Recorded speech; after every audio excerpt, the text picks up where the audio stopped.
Inclinemos nuestros rostros para orar. Nuestro Padre y nuestro Dios, te damos gracias por tus múltiples bendiciones para con nosotros. Te damos gracias especialmente por tu palabra, porque es una guía segura en un mundo donde hay tanta confusión. Pedimos, Señor, que al estudiar en cuanto al duelo en el huerto, que tu Espíritu Santo nos acompañe y nos instruya. Te damos gracias por escuchar nuestra oración, pues te lo pedimos en el precioso nombre de Jesús. Amén. Vamos a comenzar nuestro estudio en esta noche en el libro de Génesis, el capítulo 2 y los versículos 16 y 17. Y en un momento vamos a ir a San Juan 1 y el versículo 1 al 3, pero quiero colocar un marco primero. Génesis, el capítulo 2 y el versículo 16 y 17. Dios ha creado a nuestros primeros padres. Y dice la Biblia que colocó un árbol en medio del huerto, un árbol prohibido. Y dice lo siguiente en cuanto a este árbol. Y mandó Jehová Dios al hombre diciendo: de todo árbol del huerto podrás comer, mas del árbol del bien y del mal, de la ciencia del bien y del mal, no comerás, porque el día que de él comieres, ciertamente morirás. En otras palabras, Dios le estaba diciendo al hombre: tú tienes que vivir una vida en perfecta armonía con mi ley para continuar viviendo. El día que tú desobedezcas mi ley, y ya hemos visto que todos los 10 mandamientos estaban contenidos en este solo mandato de Dios, Dios le dijo al hombre: si tú llegas a comer del árbol, eso es pecado y te va a traer la muerte. Es decir, obedece y vivirás, desobedece y morirás. Ahora sí vamos al Evangelio según San Juan, el capítulo 1 y los versículos 1 al 3. San Juan, el capítulo 1 y los versículos 1 al 3. Habla aquí en cuanto a Jesús. ¿Cómo fue él antes de la creación? Y vamos a leer en unos momentos más adelante en el capítulo un versículo, el versículo 14, sobre la encarnación de Jesús. Dice en San Juan 1 y el versículo 1, en el principio era el verbo, y el verbo era con Dios, y el verbo era Dios. No era miembro de nuestra familia, ¿verdad? Era miembro de la familia de Dios. Nosotros somos seres humanos. Versículo 2, este era en el principio con Dios. Y ahora escuchen bien. Todas las cosas por él fueron hechas, y sin él nada de lo que ha sido hecho fue hecho. ¿Quién fue el creador de todas las cosas? Jesús. Es decir, el creador de Adán y Eva fue Cristo Jesús. Y al leer el relato bíblico nos damos cuenta que aunque Jesús fue el creador, él colocó a Adán y Eva en un huerto y colocó a Adán como el padre y representante de la raza humana. Es decir, colocó a Adán como el rey sobre el planeta Tierra. Vamos a leer eso de nuevo, como ya lo hemos leído, en el libro de los Salmos, el Salmo 8 y los versículos 3 al 5. Salmo 8, 3 al 5. Aquí dice el salmista David, en el Salmo 8 y el versículo 3 al 5, cuando veo tus cielos, obra de tus dedos, la luna y las estrellas que tú formaste, digo, ¿qué es el hombre para que tengas de él memoria, y el hijo del hombre para que lo visites? Le has hecho poco menor que los ángeles, y lo coronaste de gloria y de lustre. Fíjense que Adán fue coronado de gloria y lustre. Los reyes usan coronas, ¿verdad? Versículo 6. Le hiciste señorear, es decir, lo pusiste a reinar sobre las obras de tus manos. todo lo pusiste debajo de sus pies. Es decir, aunque Jesús fue el creador, Él colocó a Adán como el rey sobre el planeta Tierra. Y era el plan de Dios de que Adán y sus descendientes viviesen para siempre. Pero luego vino la tragedia del pecado. Y como hemos leído en el Evangelio según San Lucas, el capítulo 4 y los versículos 5 al 7, un nuevo poder llegó a controlar al planeta Tierra. Vamos a leer eso en el Evangelio según San Lucas, el capítulo 4 y el versículo 5. Dice: y le llevó el diablo a un alto monte, y le mostró en un momento todos los reinos de la tierra. Y le dijo al diablo: a ti te daré toda esta potestad y la gloria de ellos, porque a mí ha sido entregada y a quien quiero la doy. Si tú, postrado, me adorares, todos serán tuyos. Es decir, el diablo dice: a mí ha sido entregado el reino o los reinos, y a quien yo quiero se los doy. Obviamente los reinos pertenecían al principio a Adán. Este mundo pertenecía a Adán, le fue dado como un regalo por Jesús el Creador. Pero como Adán y Eva escogieron pecar, fueron destituidos de su posición de reinado y se sentó sobre el trono de este mundo Satanás. Y la raza humana necesitaba a un redentor. Pero como estudiamos en nuestro último tema, no había nadie dentro de la raza humana que no hubiese sido vencido por Satanás.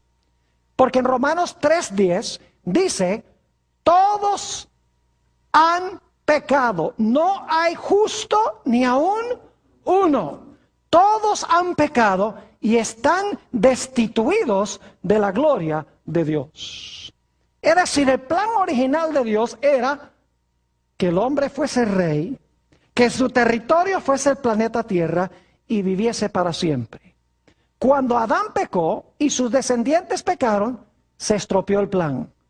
El hombre perdió el trono, perdió el planeta y ahora entró al mundo la muerte. Se necesitaba a un redentor que nuevamente recuperara el trono, recuperara el territorio e hiciera posible la vida eterna en vez de la muerte.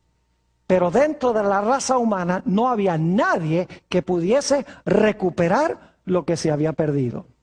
Pero como hemos estudiado, Dios descendió al huerto y le habló a la serpiente, estando Adán y Eva escuchando lo que Dios decía.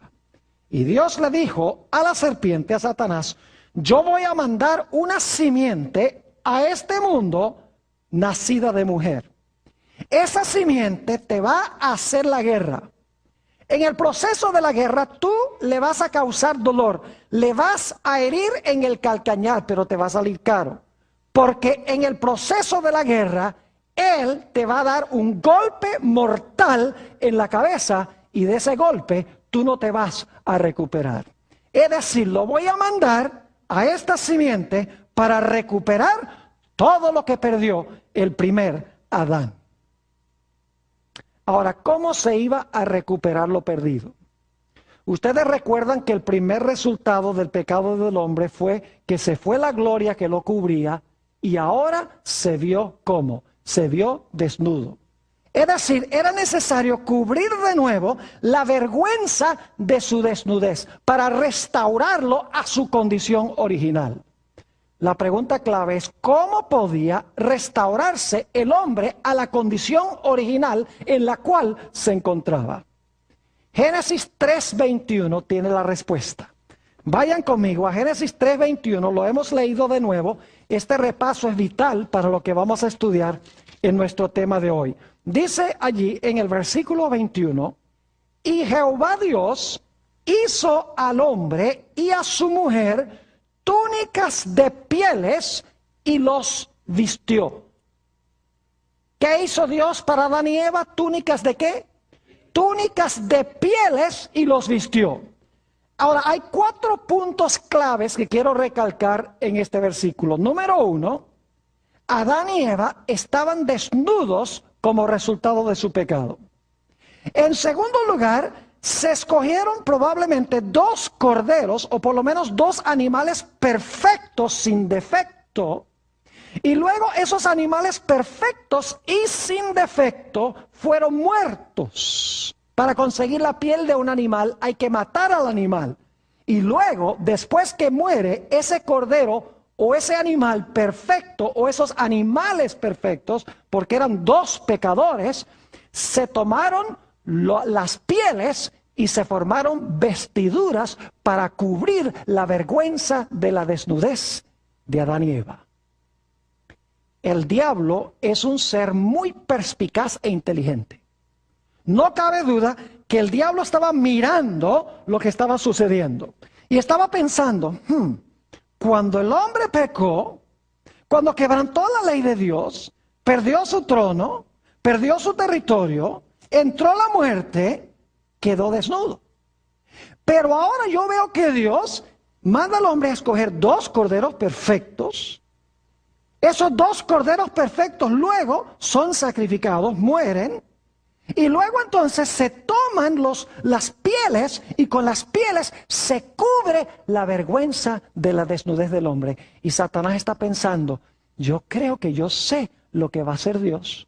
Dios va a mandar a la simiente de la mujer y la simiente de la mujer va a vivir una vida perfecta. Ese cordero representa al que va a venir. Y como el cordero era perfecto, él va a vivir una vida perfecta. Y después de vivir una vida perfecta, él va a morir. Y por su muerte, de alguna manera, se va a cubrir la vergüenza de la desnudez del hombre. Dios va a restaurar al hombre a su condición original, tapándole la vergüenza de su desnudez. Es decir, tenemos aquí la primera promesa de salvación que involucraba un cordero perfecto, la muerte del cordero perfecto para cubrir la vergüenza de la desnudez del pecado del hombre. Como les mencioné, en San Juan 1:14 encontramos el momento en que la simiente escogió encarnarse en la raza humana. Dice allí en San Juan, el capítulo 1 y el versículo 14, que aquel verbo fue hecho carne y habitó entre nosotros. Es decir, aquel que pertenecía a la familia de Dios, el verbo, quien era ya en el principio. Llegó un momento en que él escogió incorporarse dentro de la raza humana para rescatar lo que nuestros primeros padres y la raza humana habían perdido. Pero qué forma tan extraña de llegar al campo de batalla. Nacer en un mundo controlado por el rebelde. Naciendo en un mundo como un bebé indefenso. Con el propósito, en primer lugar, de vivir una vida perfecta. Y después de vivir una vida perfecta, sin cometer pecado ni una sola vez, entonces morir por los pecados de la raza humana. Es decir, Jesús vino a este mundo con 2 propósitos principales. Vino para vivir una vida perfecta y vino para morir. Vino para vivir la vida perfecta que nosotros debemos vivir. Y vino para morir la muerte que nosotros, por causa del pecado, debemos de morir. Vino a vivir por nosotros y Jesús vino también a morir por nosotros. Vino a tomar nuestro lugar, en otras palabras. Y alguno dirá, pero pastor, ¿cómo podía Jesús tomar el lugar de todos nosotros? Es muy sencillo. Cristo nos creó a todos. Y por si acaso alguno dice, no, a mí no me creó Jesús, porque yo nací después de mi mamá. Yo le voy a recordar que usted vino de su mamá, es verdad. Su mamá vino de la mamá de ella, es verdad. La mamá de ella vino de la mamá de ella. Pero si van hacia atrás, hasta el principio, ¿a dónde llegan? Llegan a nuestros primeros padres, Adán y Eva. Es decir, que cuando Jesús creó a Adán y Eva, creó a toda la raza humana. Y solo el que creó a todos podía ofrecerse en lugar de todos. Un ser humano común y corriente no podía, porque él solo era un individuo, no creó a todos. Jesús, cuando creó a la raza humana, se hizo responsable por la raza humana.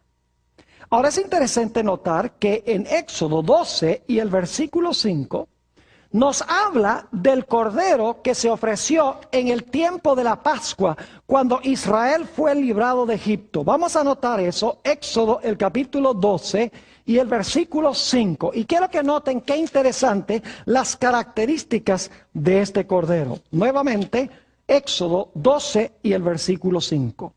Dice, el animal será sin qué, sin defecto. Macho de un año. Cuando dice macho de un año significa un cordero joven. Es decir, iba a morir el cordero joven. Y el cordero iba a ser sin defecto. Dice, lo tomaréis de las ovejas o de las cabras. Es decir, el cordero antes de ofrecerse tenía que ser perfecto. Y luego cuando se cercioraban de que era perfecto, entonces podía ser ofrecido en sacrificio. Ahora yo pregunto, ¿qué representaba ese cordero sin defecto que era sacrificado no solo en la Pascua, sino también en el servicio del santuario? Primera de Pedro, el capítulo 1 y el versículo 18 hasta el versículo 20 nos tiene la respuesta a esta pregunta. Primera de San Pedro, el capítulo 1 y los versículos 18 al 20. Hemos leído esto antes, pero vale la pena leerlo de nuevo, porque es un pasaje hermoso. Dice allí lo siguiente: sabiendo que fuisteis rescatados de vuestra vana manera de vivir, la cual recibisteis de vuestros padres, no con cosas corruptibles como oro o plata, sino con la sangre preciosa de Cristo. ¿Fuimos redimidos con qué? Con la sangre preciosa de Cristo, como de un ¿qué? Un cordero. ¿Qué clase de cordero? ¿Sin qué? Sin mancha y sin contaminación. Ya destinado desde antes de la fundación del mundo, pero manifestado en los postreros tiempos por amor de vosotros. Yo pregunto entonces, ¿qué representaba ese cordero perfecto? La perfección de Jesús, que nunca pecó. ¿Qué representaba la muerte de ese cordero? Representaba la muerte de Jesús. Es decir, Jesús vino a vivir una vida perfecta en armonía con la ley y vino a morir la muerte que yo debo sufrir. Vino a vivir la vida que debo vivir y vino a morir la muerte que yo debo morir por causa del pecado, porque Él tomó sobre sí mismo nuestros pecados. Ahora yo quiero que ustedes se imaginen cómo habrá sido eso para Jesús. Imagínense ustedes que Jesús estuvo en esta tierra 33 años, desde el momento cuando escogió encarnarse para salvarnos. El diablo sabía a dónde se iba a encarnar y cuándo aproximadamente se iba a encarnar. Y el diablo se propuso de que él iba a acechar a Jesús 24 horas al día, 7 días a la semana, 365 días al año. Es decir, no iba a dejar en paz a Jesús ni por un instante. Y el objetivo de Satanás era muy sencillo. Él sabía que Jesús había venido para vivir una vida perfecta. Así que él dice, yo no puedo permitir que viva una vida perfecta. Tengo que infectarlo con el virus del pecado. Y en segundo lugar, el diablo sabía que Jesús había venido para morir por el pecado. Y por lo tanto el diablo dice, yo no puedo permitir que Jesús ofrezca su vida por el pecado. Y tal vez esto les sorprenda. Tal vez estén diciendo, no, pero el diablo quería matar a Jesús. No, Señor. Vamos a encontrar en nuestro estudio esta noche que no era el objetivo de Satanás matar a Jesús. Bueno, sí lo quería matar, pero no quería que Jesús ofreciera su vida. Es diferente quitarle la vida que Jesús, al final de su ministerio, ofrecer su vida. Así que el diablo dice, yo tengo que impedir que él viva una vida perfecta y yo tengo que impedir que él muera. Y el diablo escogió 4 estrategias para cumplir su objetivo. En primer lugar, el diablo dice, yo tengo que matarlo antes de que él ofrezca su vida en la cruz. Es decir, yo sé que al final de su vida los pecados van a ser colocados sobre él y él va a ofrecer su vida en rescate por muchos. Pero yo lo que voy a hacer es matarlo antes de que llegue ese momento. Antes de que él ofrezca su vida, yo lo voy a matar y voy a cortar su ministerio. Y saben que el diablo procuró en varias ocasiones matar a Jesús. Desde el mismo momento que el Señor Jesucristo iba a nacer. Ya lo hemos leído, no lo vamos a leer de nuevo. Apocalipsis el capítulo 12 y el versículo 4. Nos dice que el dragón se paró al lado de la mujer para devorar a su hijo cuando hubiese nacido. Es decir, el diablo sabía que Jesús había venido. Y el diablo quería, cuando Jesús era un bebecito en Belén, él quería cortar esto de una vez. Antes que Jesús viviera una vida perfecta y ofreciera su vida en rescate por los pecados, Satanás dice, yo acabo con esto desde un comienzo, lo mato. Pero ¿saben que esa no fue la única ocasión en que Satanás procuró matar a Jesús? Hubo otras ocasiones también. Por ejemplo, en San Mateo, el capítulo 8 y el versículo 24, nos habla del hecho de que Jesús estaba una vez en un barco con sus discípulos. Y se levantó una soberana tormenta allí en el lago, que parecía que el barco se iba a hundir porque se estaba llenando de agua. ¿Saben ustedes que los evangelios dicen que esta tormenta no era época de tormentas? En realidad esta tormenta era fuera de tiempo. Fue una tormenta en verano, en otras palabras, cuando no llovía, cuando no había vientos. ¿Quién creen ustedes que sabía que Jesús estaba durmiendo en ese barco?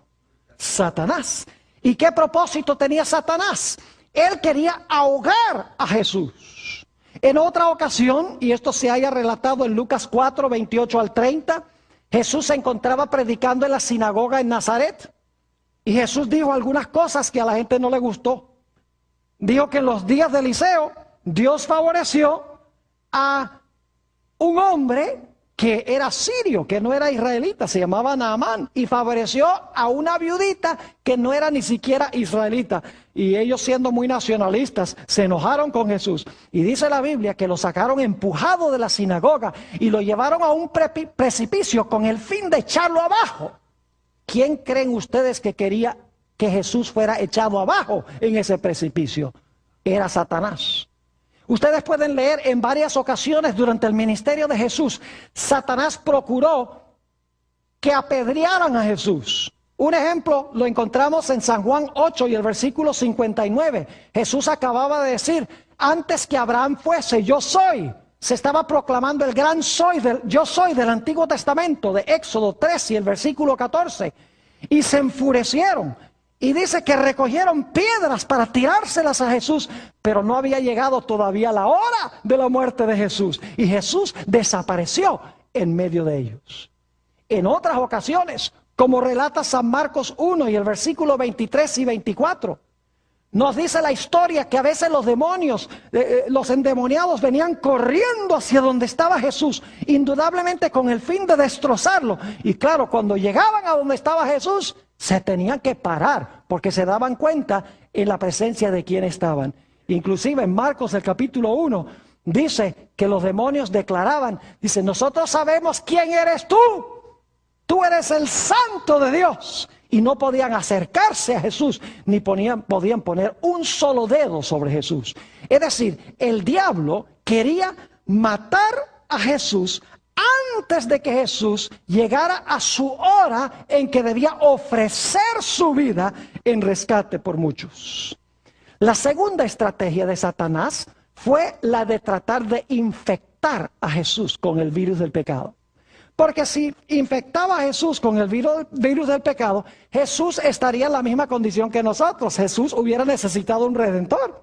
Alguien que viviera una vida perfecta por él. Alguien que muriera por él. Y no había más nadie en el universo. Solo el Creador podía hacer eso.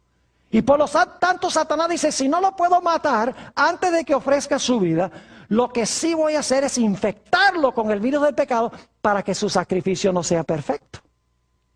Así que Satanás se propuso a infectar a Jesús con el virus del pecado. Lo atacó incesantemente. Noche, mañana, tarde, 24 horas al día, lo acechó, lo tentó. Pero la Biblia nos dice que cada ataque de Satanás era respondido con Jesús, con las palabras, escrito está. Nos dice en Hebreos el capítulo 4 y el versículo 15, en cuanto a Jesús, si van conmigo allí, Hebreos el capítulo 4 y el versículo 15, nos habla en cuanto a la perfección de Jesús. Este es un texto muy bien conocido y muy alentador, muy hermoso. Dice allí en el versículo 15, porque no tenemos un sumo sacerdote que no se pueda compadecer de nuestras debilidades, sino uno que fue tentado en todo según nuestra semejanza, ¿pero qué? Pero sin pecado. ¿En cuántas cosas fue tentado Jesús como nosotros? En todo como nosotros, pero nunca ¿qué? Nunca pecó. ¿Saben que esto es una cosa increíble, que Jesús haya podido vivir 33 años en el planeta Tierra y nunca haya caído en pecado, ni en pensamiento, ni en acción? Y alguna persona dice, pero pastor, si Jesús no pecó, ¿cómo me puede entender si yo peco? Pues yo doy gracias a Dios de que Jesús no pecó para entenderme, para entender mi situación. Déjenme darles una ilustración. Si ustedes se están hundiendo en arena movediza, ¿qué preferirían? ¿Preferirían tener a otra persona en la arena con ustedes simpatizando con lo que están pasando? ¿O preferirían tener a alguien en tierra seca, en tierra firme, que pueda lanzarles la soga para sacarlos?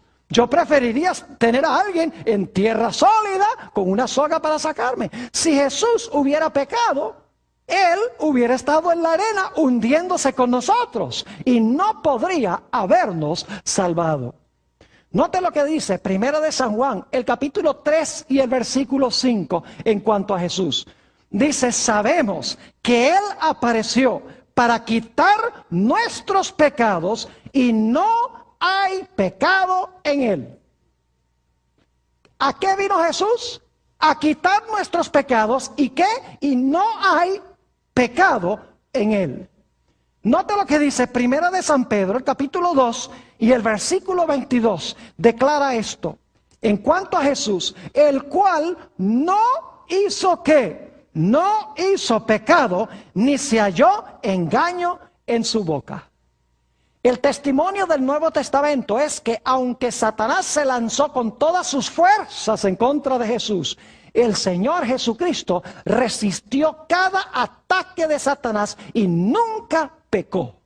Es decir, Jesús era un cordero perfecto, sin mancha, sin mácula, sin defecto. Y por eso podía ofrecer un sacrificio perfecto por nuestros pecados. Así que el diablo no pudo matarlo antes que llegara su hora. El diablo no pudo infectar a Jesús con el virus del pecado. Pero un tercer método que usó Satanás fue tratar de desviar a Jesús de la misión que él vino a cumplir. Ahora, quiero explicarles lo que quiero decir. El diablo constantemente procuró desviar a Jesús del camino de la cruz. Porque él sabía que si Jesús moría en la cruz, su reino iba a quedar liquidado para siempre. Así que Satanás dice, yo tengo que convencer a Jesús de que adopte cualquier otro plan. Inclusive sería bueno que adoptara el plan de sentarse en el trono en Jerusalén para gobernar sobre los judíos, que es lo que ellos quieren, desviarlo del camino de la cruz. Y el diablo lo hizo de varias formas. Solamente les voy a mencionar los versículos por la premura del tiempo, pero ustedes los tienen en sus listas.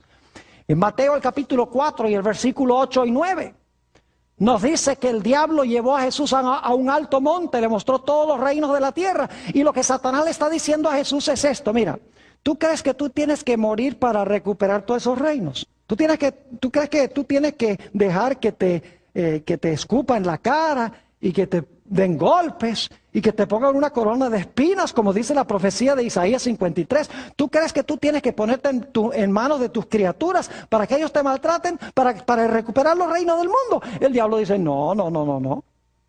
Dice, hay un camino más fácil. Lo único que tú tienes que hacer es, tú te arrodillas y me adoras por un instante y te lo doy todo gratis.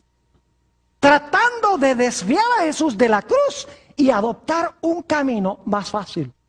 Varias veces durante el ministerio de Jesús, y tenemos un ejemplo en San Juan 6:15, varias veces la turba procuró tomar a Jesús por la fuerza para colocarlo como rey.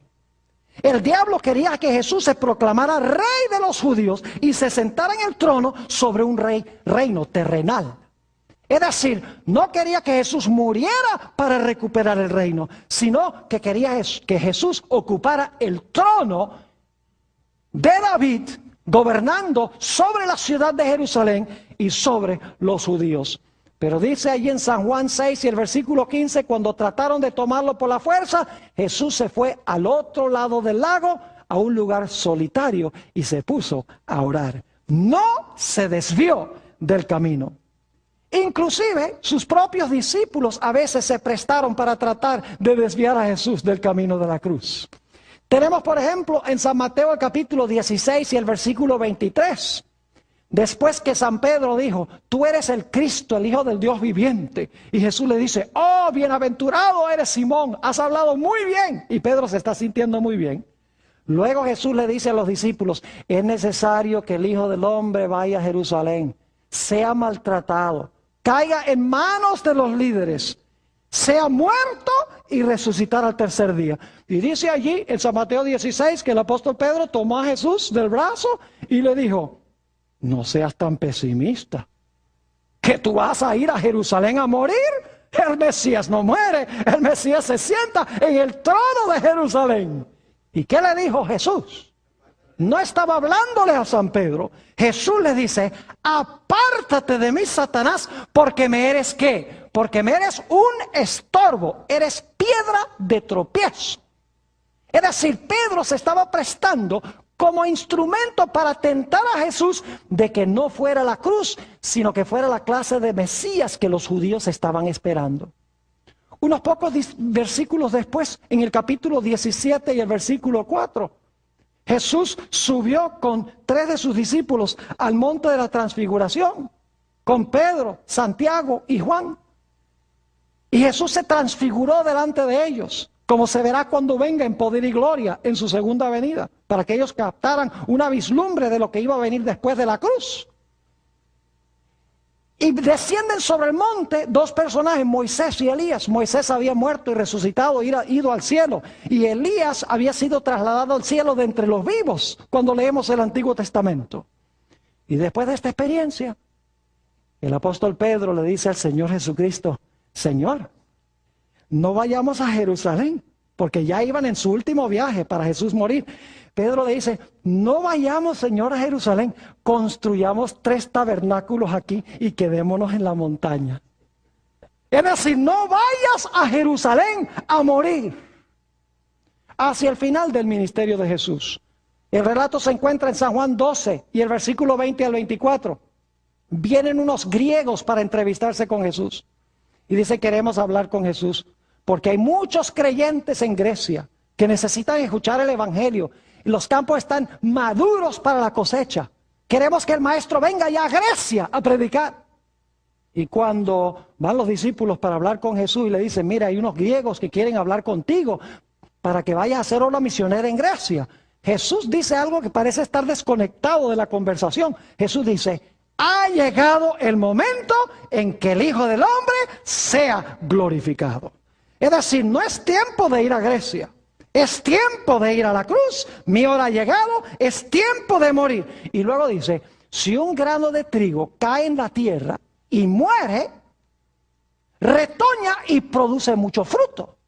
Pero si cae en la tierra y no muere, queda solo y no produce fruto. Lo que está diciendo Jesús es, si yo voy a la cruz y muero, entre los griegos habrá mucho fruto como resultado de mi muerte. Pero si yo voy a predicarle a los griegos y no muero, es en vano, porque de todas maneras siguen estando en sus pecados, porque necesito morir por los pecados de la raza humana. Es decir, Satanás procuró matar a Jesús antes que llegara su hora. Satanás procuró infectar a Jesús con el virus del pecado. No fue capaz. Trató de desviar a Jesús del camino de la cruz, sabiendo que si Jesús vivía una vida perfecta y moría, que su reino iba a quedar destruido. Pero el diablo usó un cuarto método para tratar de vencer a Jesús. Trató de desalentarlo. Lo que trató de hacer fue que Jesús se sintiera que su misión no iba a producir fruto. Es interesante notar que en San Juan, el capítulo 13, y los versículos 1 al 3, nos dice que Satanás se le metió a Judas. Y Judas fue con los dirigentes religiosos y tramó la venta de Jesús a los líderes religiosos. Ahora yo pregunto, ¿era el plan de Judas de entregar a Jesús para que a Jesús lo mataran? No. Algunos comprenden mal, dicen, ay, sí, Judas entregó a Jesús para que lo mataran. No, ese no era el propósito. El propósito de Judas era entregar a Jesús para que el Señor Jesucristo, cuando lo fueran a arrestar, se escapara de las manos de los que lo fueron a arrestar. Y usted dice, Pastor Bor, ¿cómo sabe eso? Muy sencillo. Le salió mal el plan a Judas. Ustedes lo saben bien. Cuando Judas se dio cuenta que Jesús no se zafó de las manos de sus enemigos, ¿qué hizo Judas? Dice la Biblia que fue con el dinero y lo tiró allá delante de los líderes religiosos y dijo, he entregado sangre inocente. Y dice la Biblia que fue y se suicidó. El propósito de Judas era que Jesús, cuando lo arrestaran y lo maltrataran, que Jesús se zafara de sus manos y que no fuera a la cruz. El diablo no quería que Jesús fuera a la cruz. El diablo no quería que Jesús muriera en la cruz. Sí quiso matarlo antes que llegara su hora, pero cuando llegó su hora, no era su plan de que Jesús muriera. Y algunos dicen, pero Pastor Bor, entonces, ¿por qué razón el diablo llevó a la gente a abofetear a Jesús y a escupirle en el rostro y a azotarle la espalda y ponerle una corona de espinas? ¿Y por qué? ¿Por qué Satanás influyó sobre la gente para que le clavara las manos en la cruz y los pies si el diablo no lo quería matar? ¿Saben cuál era la intención de Satanás? La intención de Satanás era que causándole este sufrimiento a Jesús, que Jesús se vengara de los que le estaban haciendo esto. Que Jesús se escapara de sus manos, en otras palabras, y que no muriera, sino que se vengara, y de esta manera quedaría destruido el plan de la salvación. El diablo procuró por todos los medios desalentar al Señor Jesucristo. Vamos al Evangelio según San Mateo, el capítulo 26, y empezando en el versículo 38. San Mateo 26 y el versículo 38. Quiero que noten aquí lo que pasa con Jesús en el huerto del Getsemaní. Mateo, el capítulo 26, y voy a leer empezando en el versículo 38. Entonces Jesús les dijo, mi alma está muy triste hasta la muerte.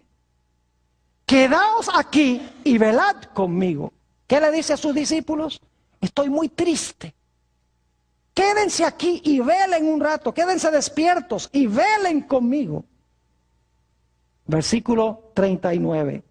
Yendo un poco adelante, se postró sobre su rostro, orando y diciendo, ahora escuchen esto, Padre mío, si es posible, pase de mí esta copa, pero no sea como yo quiero, sino como tú.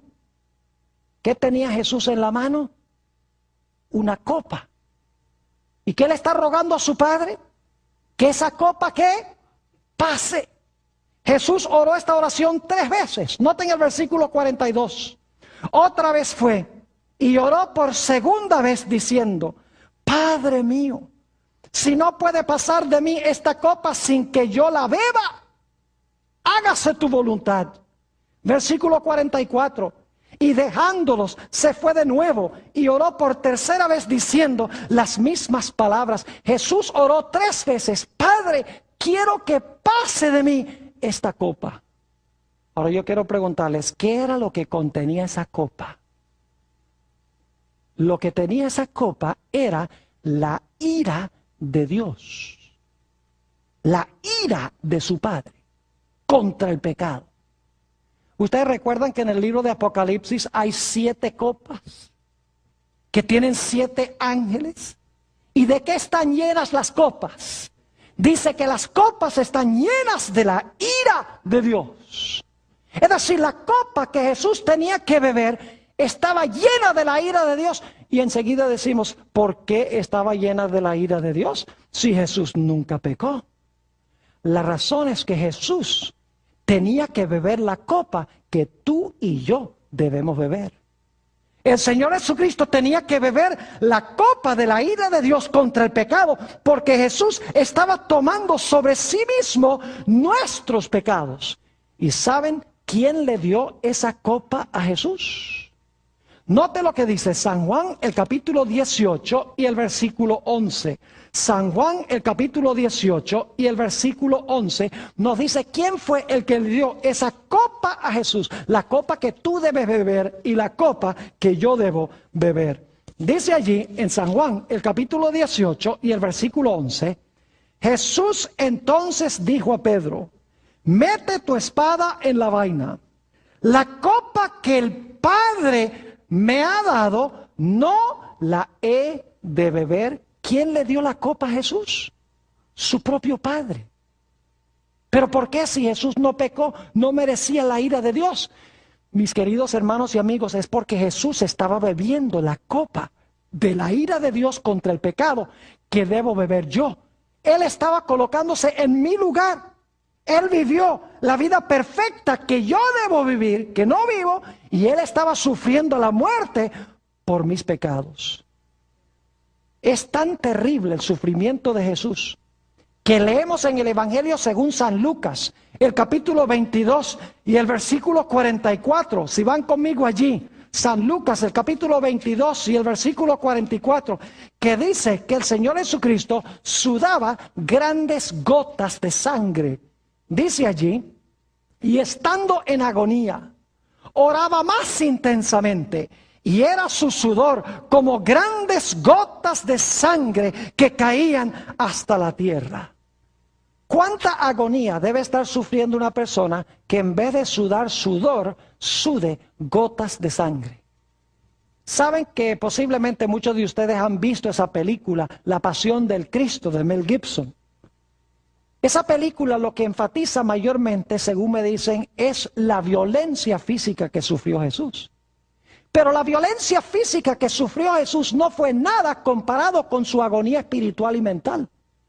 Porque el Padre estaba colocando sobre Jesús todos los pecados de la raza humana. Los que se han cometido, los que se estaban cometiendo y los que había todavía por cometer. Jesús estaba cargando todos los pecados de la raza humana, castigado por su propio Padre, bebiendo la copa de la ira de Dios. Nos dice en San Lucas 22:53 que esta fue la hora de la potestad de las tinieblas. Es decir, Satanás estaba torturando a Jesús. Es más, lo que Satanás le estaba diciendo a Jesús era: mira, si tú sigues adelante y bebes esta copa de la ira de tu Padre, nunca más vas a ver a tu Padre. Porque tu Padre odia tanto el pecado, que si tú bebes la copa de la ira de tu Padre, vas a quedar separado eternamente de Él. Así que piénsalo bien. Porque si tú te bebes esa copa, nunca más vas a ver el rostro de tu Padre. Vas a quedar separado para siempre. Fíjense que está tratando de desalentar a Jesús. Y el diablo usó otros métodos para desalentar a Jesús.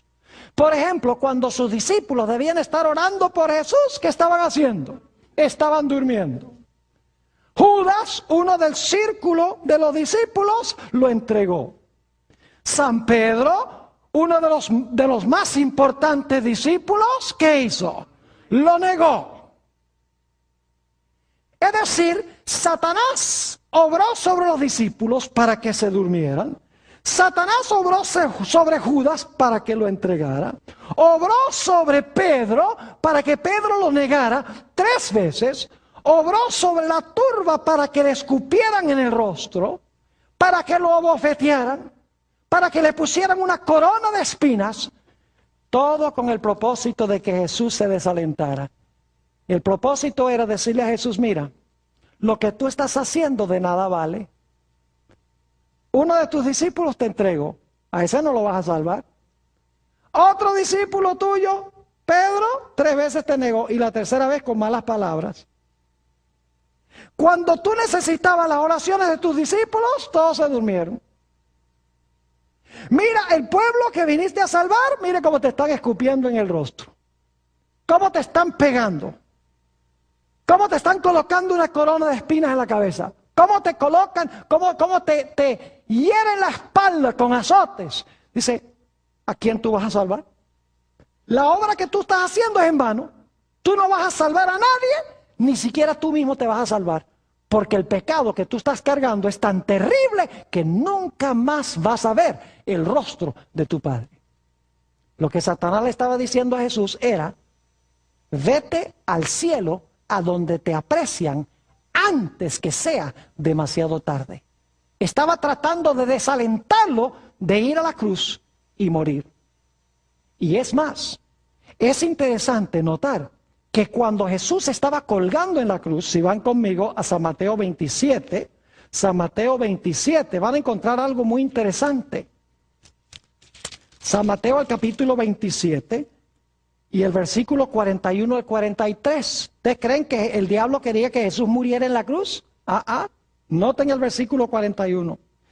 De esta manera también los principales sacerdotes, escarneciéndole con los escribas y los fariseos y los ancianos, decían, a otros salvó, a sí mismo no se puede salvar. Si es el rey de Israel, ¿qué dicen? Descienda ahora de la cruz y creeremos en él. ¿Qué quería Satanás que hiciera Jesús?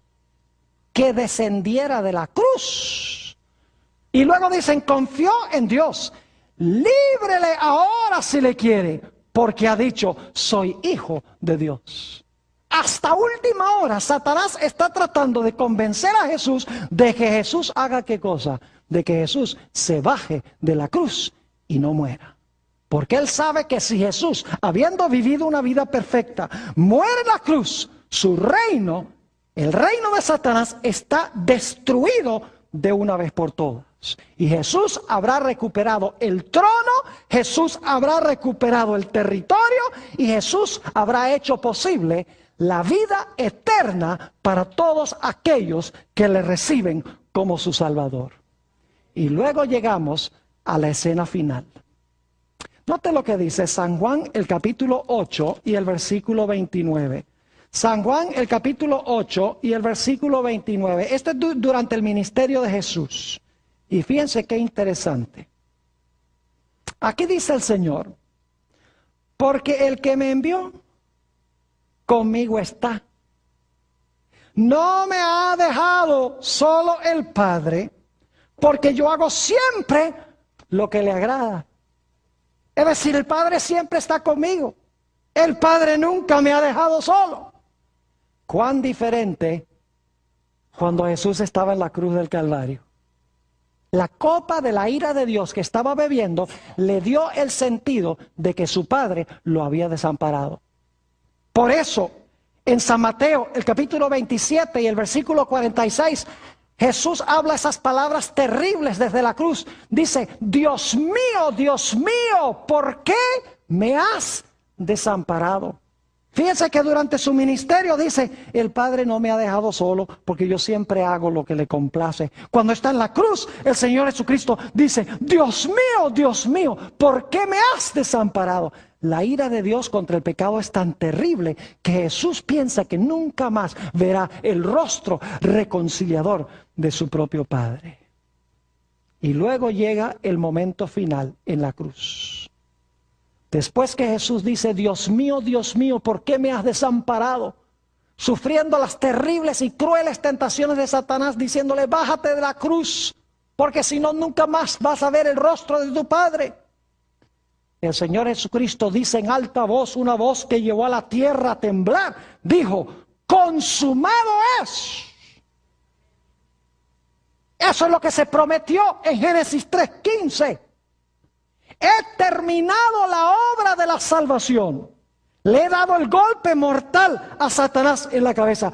Consumado es. Y luego las últimas palabras que Jesús pronunció en la cruz fueron, y se encuentran en San Lucas 23:46, le dice a su Padre, Padre, en tus manos encomiendo mi espíritu. Y dice que habiendo encomendado su espíritu a su Padre, vamos a estudiar más adelante lo que significa, Padre, en tus manos encomiendo mi espíritu. Lo que Jesús estaba diciendo es, Padre, preserva mi vida, porque tú has prometido que si yo bebo la copa, que si yo soy fiel, tú me vas a resucitar de los muertos. Preserva mi vida, en tus manos encomiendo mi espíritu. Fíjense que Jesús vivía por fe en su Padre. Aunque se sentía desamparado de su Padre, ese era su sentir, sus emociones le decían, Satanás le susurraba, tu Padre te ha dejado porque estás cargando los pecados de la raza humana, no lo hagas, vete mientras puedas.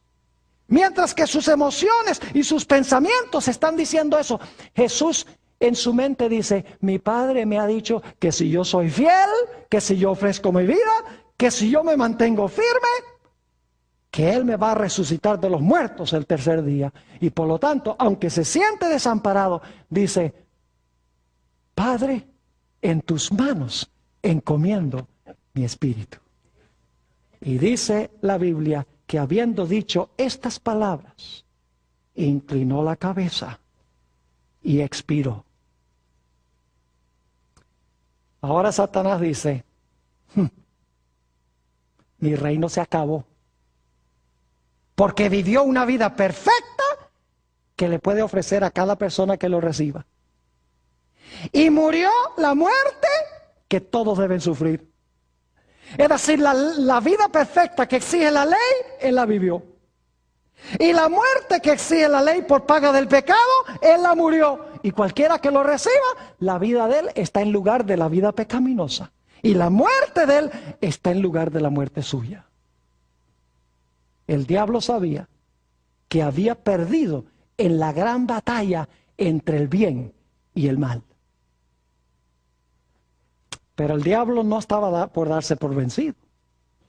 La Biblia nos dice que él colocó una guardia romana, influyó sobre Pilato para colocar una guardia romana delante del sepulcro. Influyó para que pusieran una gigantesca piedra enfrente de la entrada del sepulcro. E indudablemente también colocó allí a sus más poderosos y mejores demonios para vigilar el sepulcro. Porque él sabía que Jesús había profetizado que iba a resucitar el tercer día. Claramente, cuando van los judíos para decirle a Pilato que ponga una guardia romana, dice, es porque este individuo dijo que iba a resucitar el tercer día. El diablo conocía las profecías.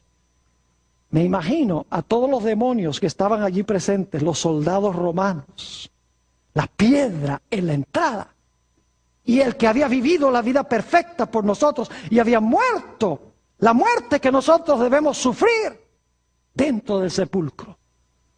Cuando muy temprano, el primer día de la semana, descienden dos ángeles poderosos del cielo. Uno de los ángeles se para afuera del sepulcro, el otro se sienta. Y dice, habiendo quitado la piedra, dice, oh Hijo de Dios, tu Padre te llama.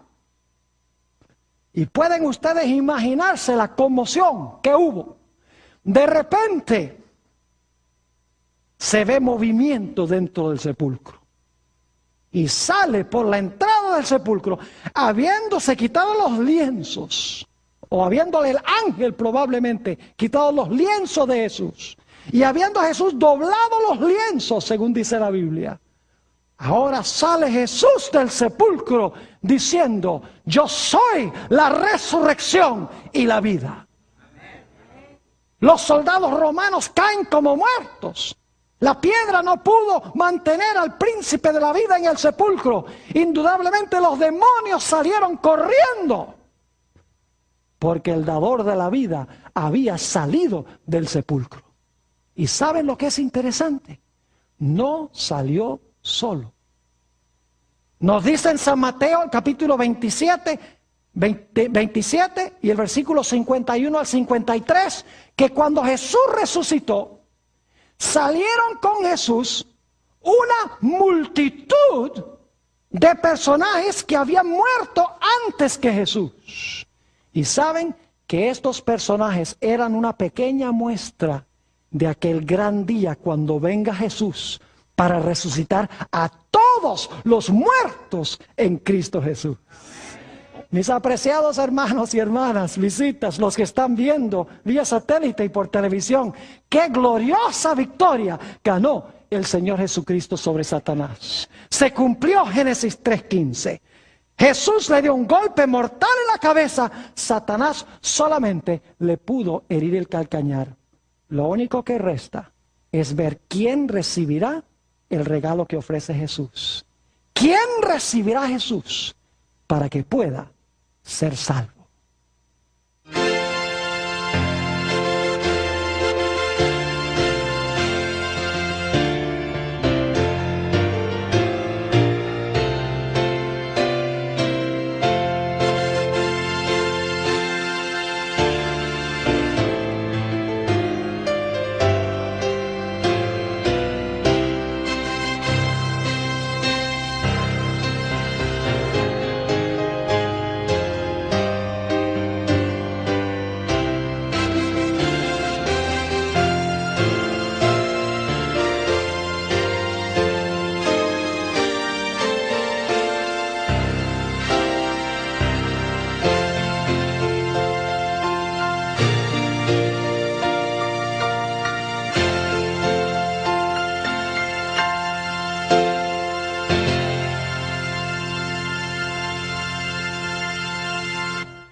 Nuestro Padre y nuestro Dios, te damos gracias por tus múltiples bendiciones para con nosotros. Te damos gracias especialmente por tu palabra, porque es una guía segura en un mundo donde hay tanta confusión. Pedimos, Señor, que al estudiar en cuanto al duelo en el huerto, que tu Espíritu Santo nos acompañe y nos instruya. Te damos gracias por escuchar nuestra oración, pues te lo pedimos en el precioso nombre de Jesús. Amén. Vamos a comenzar nuestro estudio en esta noche en el libro de Génesis, el capítulo 2 y los versículos 16 y 17. Y en un momento vamos a ir a San Juan 1 y el versículo 1 al 3, pero quiero colocar un marco primero. Génesis, el capítulo 2 y el versículo 16 y 17. Dios ha creado a nuestros primeros padres. Y dice la Biblia que colocó un árbol en medio del huerto, un árbol prohibido. Y dice lo siguiente en cuanto a este árbol. Y mandó Jehová Dios al hombre diciendo, de todo árbol del huerto podrás comer, mas del árbol del bien y del mal, de la ciencia del bien y del mal, no comerás, porque el día que de él comieres, ciertamente morirás. En otras palabras, Dios le estaba diciendo al hombre, tú tienes que vivir una vida en perfecta armonía con mi ley para continuar viviendo. El día que tú desobedezcas mi ley, y ya hemos visto que todos los 10 mandamientos estaban contenidos en este solo mandato de Dios, Dios le dijo al hombre, si tú llegas a comer del árbol, eso es pecado y te va a traer la muerte. Es decir, obedece y vivirás, desobedece y morirás. Ahora sí vamos al Evangelio según San Juan, el capítulo 1 y los versículos 1 al 3. San Juan, el capítulo 1 y los versículos 1 al 3. Habla aquí en cuanto a Jesús. ¿Cómo fue Él antes de la creación?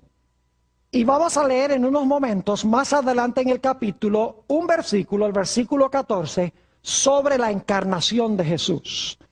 Dice en San Juan 1 y el versículo 1, en el principio era el Verbo, y el Verbo era con Dios, y el Verbo era Dios. No era miembro de nuestra familia, ¿verdad? Era miembro de la familia de Dios. Nosotros somos seres humanos. Versículo 2. Este era en el principio con Dios. Y ahora escuchen bien. Todas las cosas por Él fueron hechas, y sin Él nada de lo que ha sido hecho fue hecho. ¿Quién fue el creador de todas las cosas? Jesús. Es decir, el creador de Adán y Eva fue Cristo Jesús. Y al leer el relato bíblico nos damos cuenta que aunque Jesús fue el creador, Él colocó a Adán y Eva en un huerto y colocó a Adán como el padre y representante de la raza humana. Es decir, colocó a Adán como el rey sobre el planeta Tierra. Vamos a leer eso de nuevo, como ya lo hemos leído, en el libro de los Salmos, el Salmo 8 y los versículos 3 al 5. Salmo 8, 3 al 5. Aquí dice el salmista David, en el Salmo 8 y el versículo 3 al 5, cuando veo tus cielos, obra de tus dedos, la luna y las estrellas que tú formaste, digo, ¿qué es el hombre para que tengas de él memoria, y el hijo del hombre para que lo visites? Le has hecho poco menor que los ángeles, y lo coronaste de gloria y de lustre. Fíjense que Adán fue coronado de gloria y lustre. Los reyes usan coronas, ¿verdad? Versículo 6. Le hiciste señorear, es decir, lo pusiste a reinar sobre las obras de tus manos. Todo lo pusiste debajo de sus pies. Es decir, aunque Jesús fue el creador, Él colocó a Adán como el rey.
Inclinemos nuestros rostros para orar.